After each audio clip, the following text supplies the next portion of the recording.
말씀은 마태복음 27장 33절에서 34절 말씀입니다.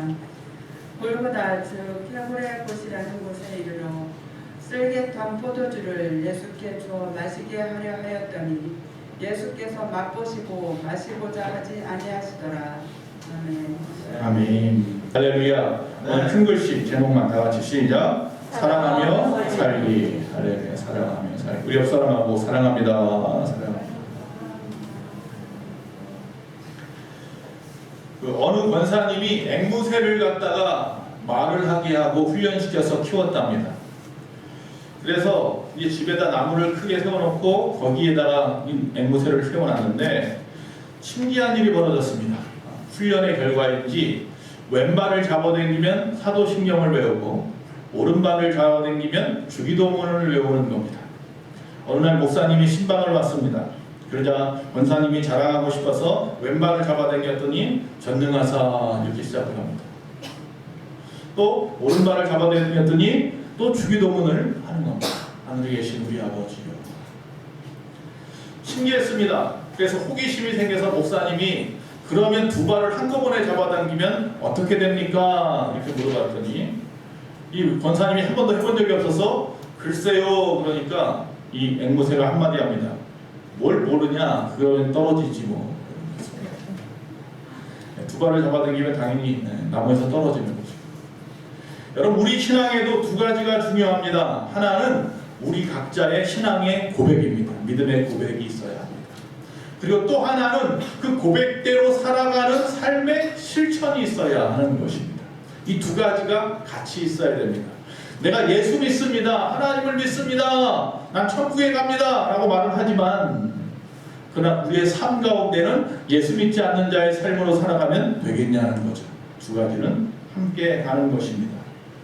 자, 우리가 이처럼 우리의 삶 가운데 고백은 있고 실천하는 삶이 없다면 주님이 말씀하신 것처럼 맛을 잃은 소금과 같아서 아무 쓸데없어 밖에 버려져 짓밟히고 조롱당할 인생이 되는 것입니다. 자, 그런 의미에서 오늘 이 예수님은요, 당신이 그 고백대로 사셨다는 것을 우리에게 보여주고 계십니다. 적어도 예수님은요, 당신이 성경에서 하신 말씀대로 살아가셨습니다. 특별히 오늘 말씀대로 사랑하심에 있어서만큼은 최선을 다하신 분이 예수님이었습니다. 이처럼 예수님께서는 끊임없이 사랑하셨습니다. 내 형제를 사랑하라고 하셨고 내 이웃을 사랑하라고 했고 그것도 죽기까지 하라고 말씀하시고 또한 더 나아가서 내 원수까지도 사랑하라고 말씀하고 있다는 사실입니다. 그래서 오늘 요한복음 13장 1절에 이렇게 말씀합니다. 유월절 전에 예수께서 자기가 세상을 떠나 하나님 아버지께로 돌아가실 때가 이른 줄 아시고 세상에 있는 자기 사람들을 사랑하시되 어떻게 해요? 끝까지 사랑하시니라 이렇게 말씀하십니다. 즉 결국 십자가에 못 박혀 죽으실 때가 가까이 오자 그가 그의 신앙의 고백, 그의 삶을 통해서 이루어지시는데 무엇이다? 사랑함을 이루셨다는 겁니다. 그 사랑은 어떤 사랑? 끝까지 하는 사랑. 할렐루야. 끝없는 사랑이었던 거예요. 자, 모두를 원수까지도 마지막 한 사람까지도 십자가 위에서 사랑하셨더라. 죄인이든 거린이든 장애인이든 세리나 청년까지도 우리 주님은 사랑하셨더라. 자, 오늘 본문에 보니까 마침내 예수님께서 골고다 해골이라고 하는 골짜기를 지나 언덕 위에 올라가셨습니다. 그리고 그곳에서 우리가 잘 아는 대로 십자가에 못 박히셨습니다. 그때 로마 군병들이요 십자가에 못 박힌 예수님 입에다가 무엇인가를 갖다 장대에다가 대서 무엇인가를 먹이려고 합니다. 예수님이 거기다가 입을 대자마자 퇴하고 뱉어버리셨습니다. 성경에는 오늘 말씀해 보니까 쓸개를 탄 포도주라 이렇게 되어 있습니다. 쓸개는 아주 쓴 거잖아요. 자, 이 말씀이 마가복음, 요한복음에 좀 다르게 나옵니다. 여기는 지금 뭘 했냐면 쓸개를 탄 포도주를 갖다가 입에 대었다라고 했는데 마가복음에는요 이 몰약을 탄 포도주라 이렇게 되어 있고 요한복음에는요 신포도주라 이렇게 되어 있습니다. 아니 왜? 그럼 마태복음이 맞아요? 마가복음이 맞아요? 요한복음이 맞아요? 어느 게 맞습니까? 라고 물어본다면 다 맞습니다. 무슨 말이냐면 쓸개를 타서 쓰게 만들고 몰약을 넣어서 신경을 마비시키는 신포도주를 갖다가 예수님 입에다 대었다는 거예요. 지금 예수님의 고통을 덜어주려고 하는 어떻게 보면 마지막 배려의 시간이에요. 야, 너 지금 십자가 위에서 죽으면 엄청난 고통이 있을 텐데 이 신포도주라도 입에다 대서 네 신경을 좀 마비시켜라 라고 하는 거예요. 그런데 예수님이 뭐 했다고요? 퇴하고 뱉어버리셨다고요. 분명히 예수님도요, 이 땅에 인간의 몸을 입고 오셨기 때문에 아픔도 아시고 목도 마르시고 감정도 있으시단 말이에요. 자, 우리가 알다시피 예수님이 십자가 못 박히기 전에 아침 9시에 못 박히셨는데 그 전 새벽에 어떤 일들이 있었습니까? 겟세마네 동산에서 기도하시다가 붙잡혔습니다. 그리고 나서 그가 그 당시에 이 안나스라고 하는 모든 패권을 가지고 있는 전 대제사장이었죠. 그 사람에게 끌려갔습니다. 그리고 난 다음에 다시 그 건너편에 살고 있는 안나스의 사위였던 그 당시 현 대제사장인 가야바 집에 가서 신문을 받습니다. 그리고 난 다음에 가야바에게서 자기는 죽일 수 있는 권한이 없으니까 그 당시 로마의 총독이었던 빌라도에게 다시 보냈습니다. 자, 빌라도에게 갔던 이 사람은, 즉 예수님은 다시 그 당시에 분봉왕이었던 헤롯 안디바에게 끌려갑니다. 헤롯 안디바는 그 당시에 유명했던, 소문이 자자했던 예수님을 만나보고 싶은 호기심 때문에 그를 갖다가 데려온 것이었을 뿐입니다. 그리고 다시 그를 빌라도에게 내어주었습니다. 자, 빌라도가 그를 갖다 관정에 내려가고 채찍질을 하고 옷을 벗기고 머리에 가시면류관을 씌고 네가 유대인이냐 왕이냐고 조롱하기 시작했습니다. 유대 병정들, 로마 병정들이. 그리고 나서 마지막으로 이 6월절에 되면은 우리가 잘 아는 뭐 광복절 특사처럼 풀어주는 게 있어서 풀어줄까 했는데 백성들이 뭐라고 그래요? 죽이라고 합니다. 차라리 그 당시 강도였던 바라바를 살려주라고 합니다. 결국 예수님께서 골고다로 직접 십자가를 지고 올라가셔서 그 십자가에 못이 박히신 겁니다. 아주 길다면 긴 그 시간 동안 수많은 신문을 당하시고 이리 끌려다니시고 저리 끌려다니시고 매를 받고 조롱을 받고 그 무거운 십자가를 메고 또 언덕까지 올라가셔서 그리고 아침 9시에 십자가에 매달리시고, 여러분, 그러니 얼마나 더욱더 목이 말랐겠습니까? 얼마나 더 음료를 마시고 싶었겠습니까? 그런데 그렇게 해서 기껏 입에다 대어준 그 음료가 보니까 마치게, 그래서 뱉어버리셨습니다. 왜? 예수님이 이 땅에 인간의 몸을 입고 온 이유가 바로 거기 있습니다. 십자가에서 인간의 몸으로 죽기 위해서였던 거죠. 양이 우리의 모든 죄를 대신 짊어지고 죽임을 당하듯이 어린 양 되시는 예수님이 인간의 몸을 입고 이 땅에 오셔서 모든 인간과 똑같은 감정과 고통을 다 당하시면서 십자가에서 우리의 모든 죄를 짊어지고 죽으셔야 했기 때문이었던 거예요. 모든 고통을 다 짊어져야 하기 때문에 마치개와 같은 인간적인 배려는 그에게 맞지 않았던 거예요. 온전히 다 감내하려고 뱉어버렸던 거죠. 또 하나의 이유가 있습니다. 그것은 아직 그 십자가 위에서도 하지 못하신 일이 있었던 거예요. 마지막으로 그 십자가에서 해야 할 일을 해야 되는데 이 신포도주를 마시고 취하거나 아니면 이것으로 신경이 마비되면 할 수 없다고 생각했기 때문에 뱉어버리셨던 거죠. 오늘은 바로 그 부분입니다. 자, 예수님께서 마지막 시간 십자가 박히기 직전까지 사순절을 보내니까 이 한 달여 기간 동안 어떻게 살아가셨느냐라고 했죠. 그 첫 번째가 뭐라고 했어요? 지난주에 열정적으로 사셨다라고 말씀을 나눴어요. 풍성한 열매를 맺기 위해서 열정적으로 사셨다. 그렇기 때문에 언젠가라고 하는 신드롬, 언젠가라는 것을 갖다가 조심하셨다고 말씀했습니다. 그리고 믿음으로 하나님의 영광을 위해서 무엇인가 하려고 획기적인 시도를 하셨다라고 말씀을 했었죠. 오늘은 두 번째 뭐예요? 사랑하시는 거예요. 사랑하시는. 그것 때문에 신포도주를 마시지 않았어요. 그것 때문에 쓸개탄 포도주를 마시지 않았어요. 자, 십자가 위에서 마지막 하신 일, 요한복음 19장 30절에 보니까 그의 장렬한 죽음에 대해서 말씀합니다. 예수께서 신포도주를 받으신 후에 이르시되 다 이루었다 하시고 머리를 숙이니 영원히 떠나가시니라. 처음에는 마시지 않았어요. 근데 여기 보니까 마지막 죽기 직전에, 영원히 떠나가시기 직전에 어떻게 했더라? 그것을 입에다 대었다. 입에다 대시고는 뭐예요? 다 이루었다고 말씀하시고 영원히 떠나갔더라. 처음부터 마시지 않으시려고 그렇게 노력했던 이유, 너무 고통스러웠을 거 아니에요. 여러분, 십자가에 매달리면 피가 다 빠져나가잖아요. 그뿐만이 아닙니다. 많은 그 의학자들은 이 피가 빠져서 예수님이 십자가에서 죽은 게 아니라 심장 쇼크, 심장 산화고 얘기를 해요. 왜 그래요? 이 십자가에 매달리면 이 늑골이요 계속 심장을 조여서 결국 뭐랄까 심장을 갖다 압박해가지고 피가 못 돌게 만든다는 거죠. 그래서 죽게 된다. 그러니까 엄청난 고통이 십자가 위에서 있었던 거예요. 그런데도 불구하고 그 모든 것을 처음에는 마시지 않았어요.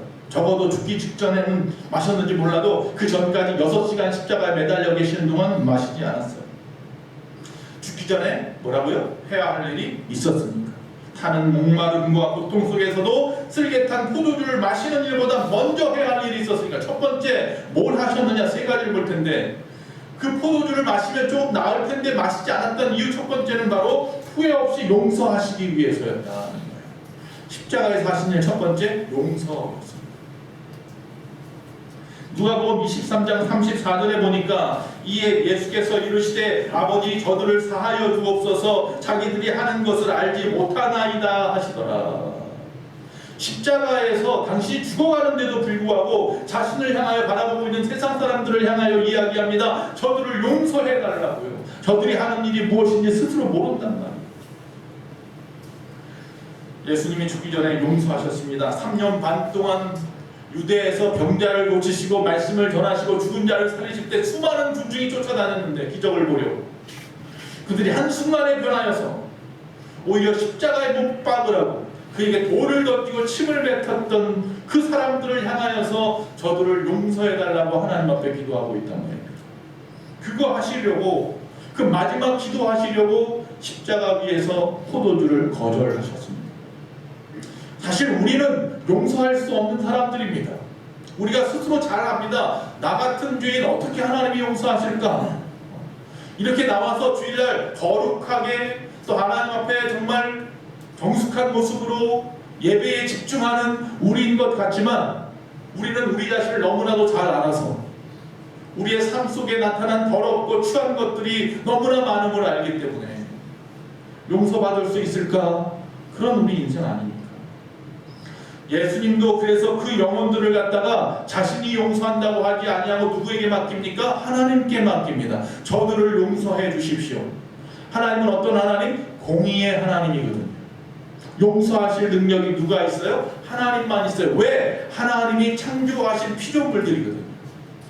오직 주인 되시는 하나님만이 용서할 수 있기 때문에 바로 인간의 몸을 입고 이 땅에 오신 예수님조차도 누구에게 맡기는 거예요? 하나님 앞에 맡기는 겁니다. 이게 용서하는 방법입니다. 우리도 마찬가지예요. 여러분을 배신하고 아프게 했던 사람들이 주변에 있으십니까? 여러분이 그 문제를 붙잡고 내가 어떻게 할까 고민하고 힘들어하지 마시고요. 어떻게 하라고요? 하나님께 맡기시라고요. 그게 바로 용서하는 방법입니다.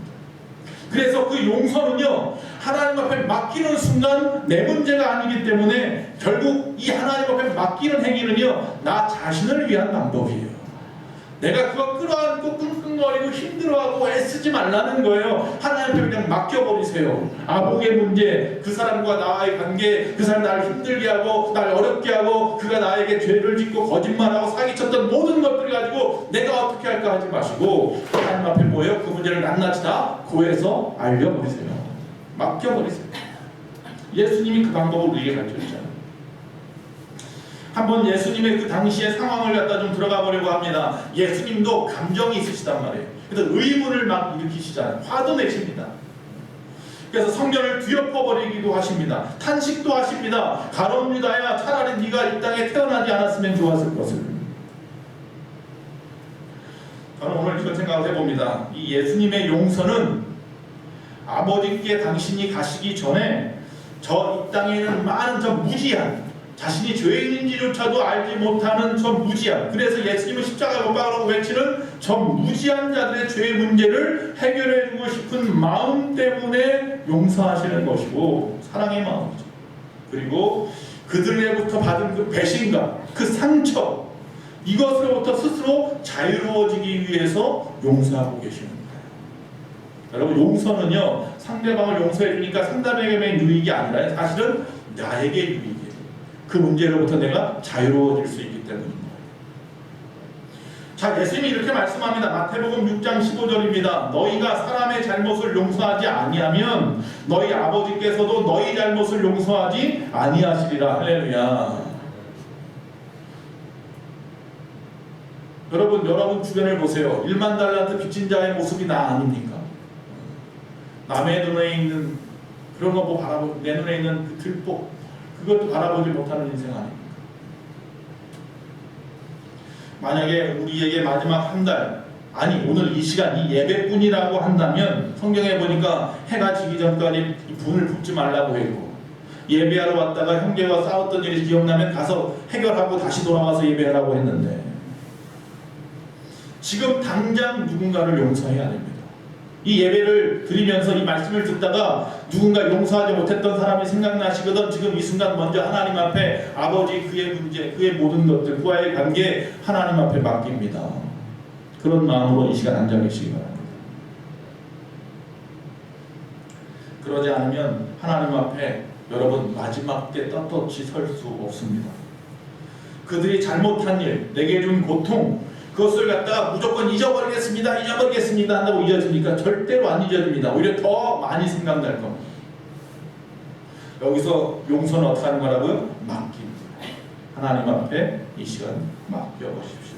이제 저 사람의 처벌은 나에게 있지 않습니다. 아버지 그를 회개시키든지 아니하든지 이제는 아버지의 뜻대로 되기를 원합니다. 예수님께서 겟세마네에서 기도하듯이 아버지 뜻대로 되기를 원합니다. 예수님은 남은 힘을 다해서 우리 때문에 대신 지시는 그 십자가 위에서 쓸개탄 포도주도 마시지 아니하시고 뭐 했다고요? 용서하셨다.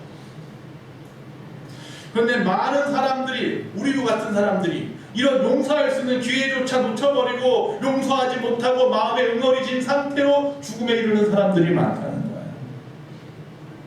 오늘 내가 어떻게 될지 모르는데 왜 용서를 갖다 계속 품고 있습니까? 화를 갖다 품고 있습니까? 그래서 성경이 분명히 밤에 해 지기 전까지는 풀어라고 말하는 이유가 거기 있는 거예요. 어떻게 될지 몰라. 한밤중에 내가 어떻게 될지 모르거든요. 주님 앞에 가야 되는데 주님 앞에 섰을 때 용서하지 못한 화난 감정 가지고 주님 앞에 서 있을 생각을 해보세요.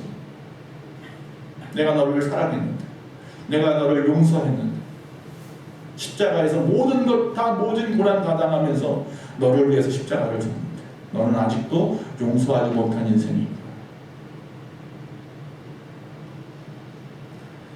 뭐 화재가 났든지 지진이 났든지 교통사고가 났든지 주변에 얼마나 많은 일들이 일어납니까? 그런 많은 일들을 보면서 구사일생으로 살아난 사람들도 많이 있습니다. 그런데 그분들 살아났으니까 다행이지만 그렇게 살지 못하고 어처구니 없는 죽음을 맞이하는 사람 우리가 볼 때 그런 분들도 많이 있습니다. 그런 모습으로 주님 앞에 서면은 정말로 하나님 앞에 어떻게 할까요? 다 용서하시기 바랍니다. 보통의 십자가가 우리에게 가르쳐주는 명령은 뭐예요? 용서하라. 어떻게 용서합니까? 주님, 내가 내게 잘못한 그 사람들을 당신께 맡겨드립니다. 그를 주님 사랑으로 회개시켜 주시고 나는 용서할 수 없는 이 모든 문제로부터 자유롭게 해 주시옵소서. 그렇게 기도하시기 바랍니다. 용서는 하나님의 몫입니다. 세상에 무지해서 그 사람이 나에게 잘못할 수도 있는 것들, 그 문제들 하나님 앞에 맡기시기 바랍니다. 두 번째, 십자가에서 왜 포도주를 마시지 않고 버티셨느냐? 마지막에 뭘 하려고? 바로 오늘 본문 말씀이기도 합니다. 마지막까지 한 영혼이라도 사랑하셨습니다. 한 영혼까지도 사랑하셨습니다. 누가복음 23장 43절에 보니까 예수께서 이르시되 내가 진실로 내게 이르노니 오늘 내가 나와 함께 낙원에 있으리라 하시니라. 할렐루야. 이 사람이 누구예요? 도대체 누가 낙원에 같이 있겠다고 예수님이 그 십자가에서 말씀하는 거예요? 우편에 있는 한 강도에게. 두 명의 강도가 좌우에 같이 매달렸는데 한 강도를 끝까지 조롱하면서 네가 정말 하나님의 아들이면 너도 구원하고 나도 구원해봐라 그러고, 한 사람은 네가 감히 이분이 누군지를 모르고 이분은 메시아야 외치던 그 강도를 갖다가 하나님께 바치는 모습을 보게 됩니다. 그 우편 강도가 예수님께 구원해달라고 부탁하자, 그러자 예수님은 바로 그 고통의 시간에도 그를 구원하시려고 버티고 있었던 것입니다. 요새 뭐 예전부터 그랬죠. 나쁜 남자가 인기가 많습니다. 좋은 남자보다 나쁜 남자가 인기가 더 많다고 하는데, 그러나 진짜 나쁜 사람을 못 봐서 그래요. 진짜 나쁜 사람은 어떤 사람인 줄 아십니까? 어떤 사람이 나쁜 남자인 줄 아십니까? 나쁜인 남자가 나쁜 남자입니다. 여자분들만 묻네요. 나밖에 모르는 남자, 이게 나쁜 남자. 그런데 죄송합니다, 반대도 있어요. 나밖에 모르는 여자도 있어요. 그것도 나쁜 여자예요. 너무 심하면 나쁜 남자를 잡고 나쁜 니은 오 M 이렇게 말하고, 나쁜 여자를 잡고 나쁜 니은 여 이렇게 하고 그래요. 여러분, 그런데요, 교회에도요 나쁜 교회가 있고요, 성도도요 나쁜 성도가 있고요, 목사도 나쁜 목사가 있어요. 뭐예요? 나쁜인 교회, 나쁜인 성도, 나쁜인 목사가 있단 말이에요. 나밖에 모르는, 자기 교회밖에 모르는, 자기 구원받는 것만으로 만족하는, 자신의 자리만을 생각하는 그런 잘못된 사람들이 있다는 거예요. 우리 교회는 그런 분들이 없기를 바라고, 우리 교회는 좋은 사람, 좋은 성도, 좋은 교회, 좋은 목사가 있는 교회이기를 원합니다. 할렐루야. 임종 예배를 갖다가 드리다 보면 돌아가기 전에 늘 하시는 말씀 중에 하나가 뭐냐면, 내 안에 남아있는 내 남편, 남아있는 내 자녀들 예수 믿기 원합니다. 그러면 저는 그 앞에서 그럽니다. 예, 기도하겠습니다. 예, 그래야죠. 알겠습니다. 그럼 한편에는 또 어떤 말이 들까요? 목사 입장에 맨날 들으니까, 아니 살아있을 때 잘하지, 누구 책임이야, 이런 마음이 드는 거예요. 살아있을 때 남편한테 잘하고, 아내한테 잘하고, 자녀들한테 잘하고, 먼저 믿음의 본이 되고, 그들을 갖다가 예수님 앞에, 주님 앞에 이끌어가려고 애쓰고 수고하지. 그렇게 돌아가시면서 후회하는 분들 대부분은 뭐예요? 언젠가 믿겠죠, 이랬던 분들이에요.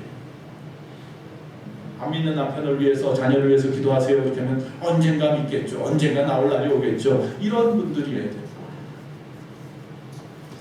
여러분, 후회 없는 우리가 되기를 원합니다. 예수님은 그 우편의 마지막 그 강도까지 구원하려고 그 모든 뼛속까지 깊숙이 스며온, 숨이 가득 차게 막힌, 심장이 막 압박되어 오는 그 타는 목마름, 그 모든 고통을 이겨내고 계시는 거예요. 한 사람까지도 사랑하시려고, 구원하시려고. 우리를 이렇게 편안한데도 내 가족에게 예수 믿으라고 이야기하기조차 어려워하지만, 우리가 마지막에 해야 할 일은 무엇이다? 사랑하는 겁니다. 그 영혼을 사랑하는 겁니다. 여러분, 그 예전에 다큐멘터리, 기독교 다큐멘터리죠, 팔복이라는 다큐멘터리가 있었어요. 거기 보면 한 할아버지의 이야기예요. 최춘선이라고 하는 할아버지의 이야기예요.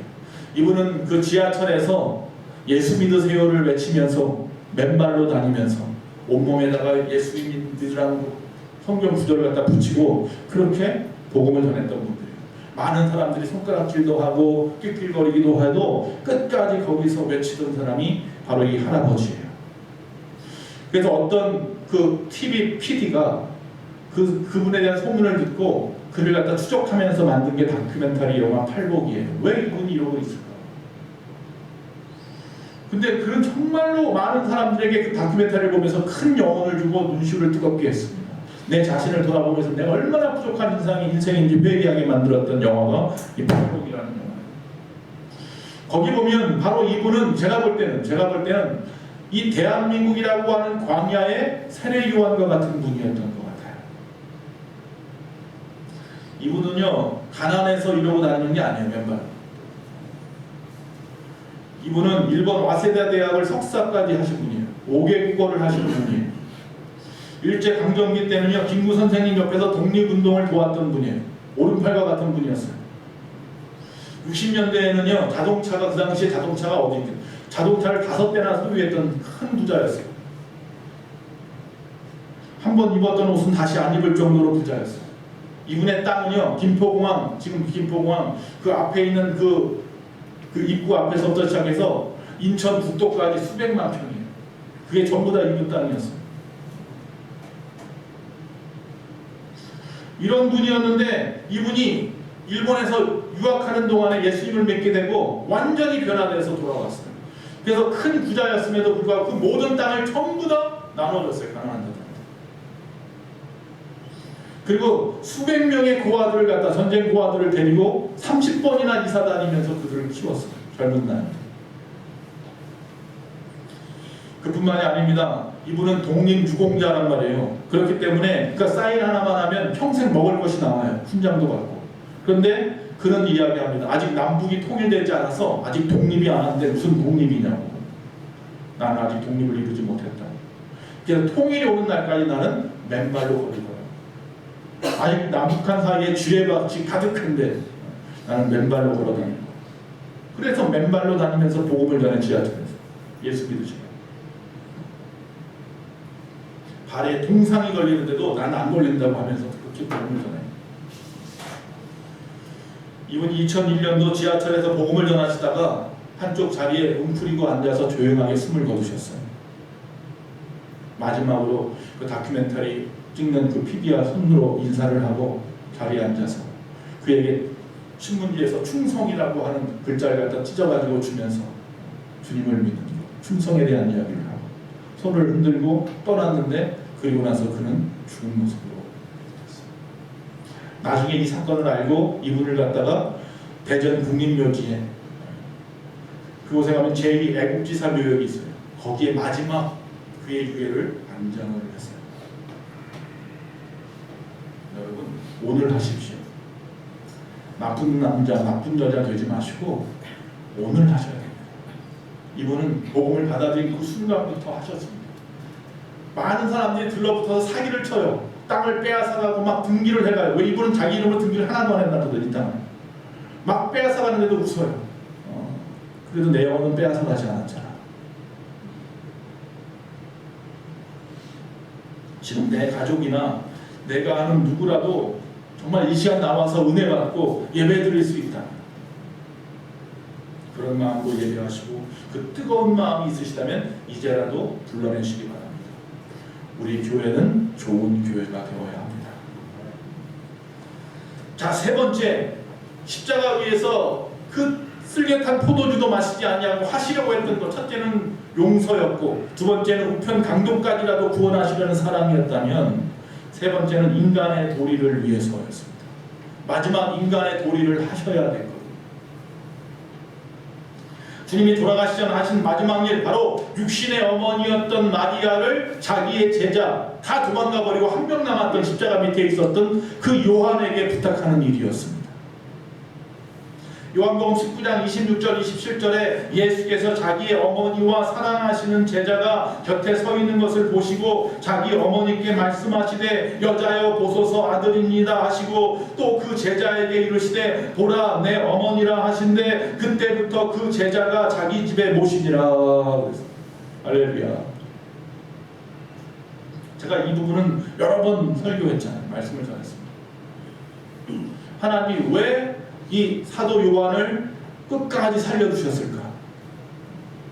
자기 어머니를 갖다가 봉양하게 하기 위함도 있었을지 모르지만 마지막 그 요한계시록까지 마지막 있어야 될 예언의 말씀까지 전해야 할 누군가가 필요했거든요. 근데 제자들이 전부 다 나가서 순교하잖아요. 복음 전하다가. 이러다는 안 되겠거든요. 하나님의 계획이 흐트러지는 건 아닙니까? 물론 당연히 하나님의 계획 가운데 있었던 거죠. 그래서 요한을 챙겼고 그 요한은 나가서 순교하지 못하도록 누구를 맡긴 거예요? 사실은 어머니를 맡긴 거죠.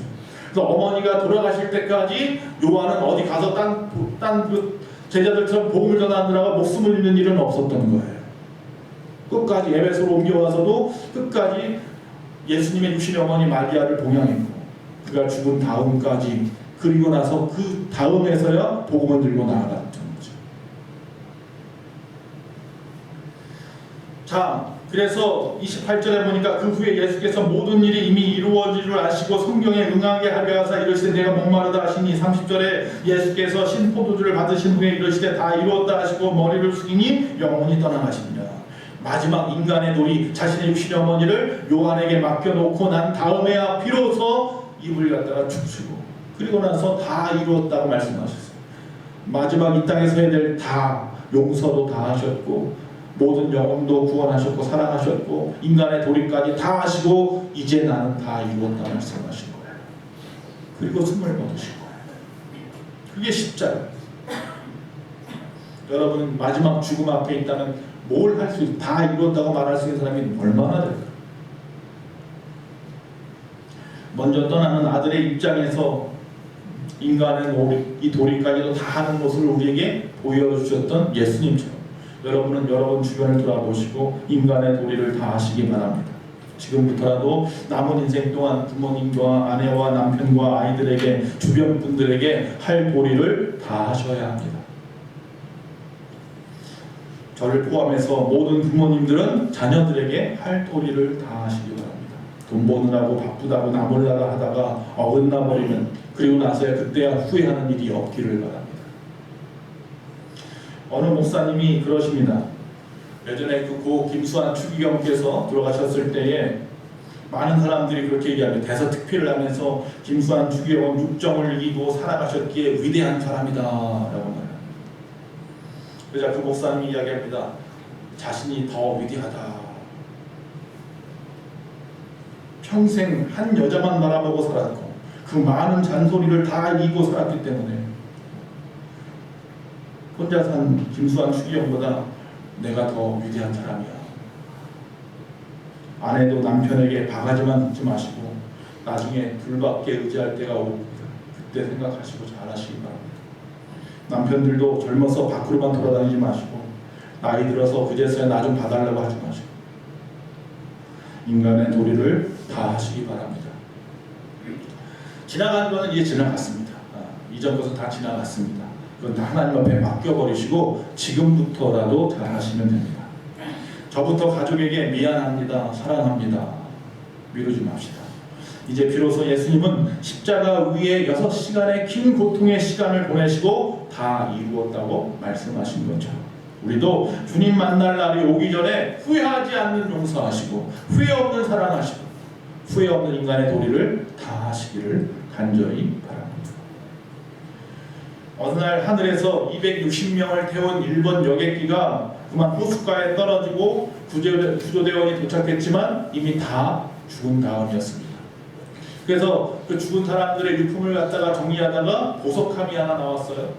보석함을 갖다 뜯어보니까 거기에 편지 한 장이 들어있는데 아주 긴박하게 써서 흘려 쓴 그런 편지 한 장이 적혀 있었어요. 그 편지가 신문에 보도가 됐습니다. 이런 내용이었습니다. 얘들아, 아빠는 지금 가장 절박한 시간을 보내고 있다. 나는 너희에게 갈 수 없겠지만 언젠간 너희가 나에게 오면 만날 수 있겠지. 그동안 내 대신 엄마 잘 지켜줘야 해. 여보, 그동안 바쁘다는 핑계로 못 썼던 편지와 말을 이렇게 쓰게 되는구려. 당신을 만나 나는 정말 행복했어. 여보, 사랑하고. 나중에 다시 만날 수 있다면 더 많이 사랑하리라. 아이들과 부디 행복하기를 바라. 이 이야기는 일본 전체를 울렸다고 합니다. 그 멋있는 아버지, 그 가족은 얼마나 행복했을까라고 했답니다. 그런데 제가 볼 때는요, 우리는 사실 이 아버지보다 더 멋있을 수 있거든요. 왜? 지금부터라도 매일매일 더 멋있을 수 있는 삶을 살 수 있어요. 매일매일 더 행복할 수 있어요. 죽음 앞에서 한마디보다 지금부터라도 그런 삶을 살아갈 수 있다는 사실을 기억하시기